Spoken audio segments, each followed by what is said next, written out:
There was a knock after dark. Old Arthur didn't get many visitors, you see. Not out in the back stretch of Cherry Hill, and certainly not near the pauper's lot. But this man wasn't like most. He wore polished boots, a waistcoat too fine for the soot-stained fog, and a look in his eye like something been chasing him for miles. He carried a burlap sack, neatly tied, heavy but not limp like a corpse. It thudded when he dropped it, hollow, yet full somehow. He paid well, real well, double rate. "Deeper," he said, voice thin and urgent. "Deeper than the worms can reach." Arthur didn't ask questions, not out loud. But as the hole got dug, the man talked, not all at once, more like bleeding slow from a bad wound. He said he made a mistake, said someone trusted him, and that he'd borrowed something that didn't belong. Said he thought it was harmless, until it wasn't, of course. Old Arthur kept digging. Eventually the man opened the sack to look inside one last time. Arthur caught glimpses in the lantern light. A woman's jacket. Arthur thought he might have caught a whiff of perfume. Dozens of handwritten notes, some half torn. A messy scrawl that read, "You promised." A crow's skull, its beak wired shut with copper thread. Arthur stiffened at that one. "Folk used to wire shut the mouths of the dead," he muttered. "Didn't want 'em whispering what they saw." He gave the man a look. "Sometimes I think the dead got more to say than the living, eh?"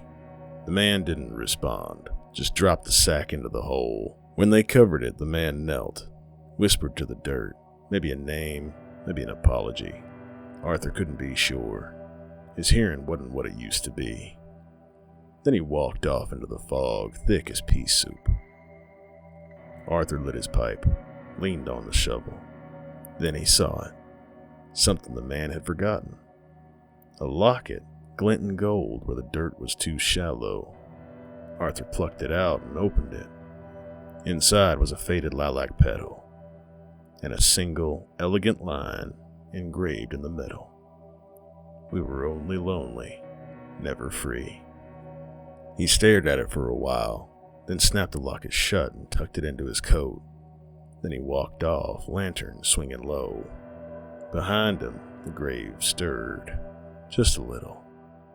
Arthur woke to the sounds of crows, not many, just one or two, but loud and sharp. He stepped out into the early gray light, boots crunching frostbitten soil. The city beyond the graveyard's edge was coughing itself awake. Steam pipes hissed, gears groaned, the morning shift beginning like a death rattle. But the graveyard was silent, until he saw the hole.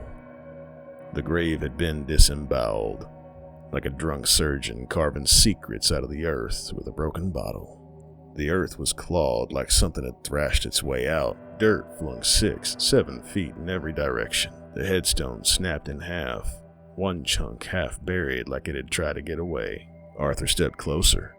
The stink hit him, the perfume from the jacket, but it was wrong somehow, rotten. Across the ground, leading away from the ruined grave, was a trail, massive claw marks and handprints alike, deep enough to gouge stone, black enough to be oil, as if some beast had crawled free, dragging heavy limbs, following the same path as the man. Arthur just stood there, staring. Then he reached into his coat, fingered the gold locket. Didn't open it, just felt the weight. "Guess the dead found their voice after all,"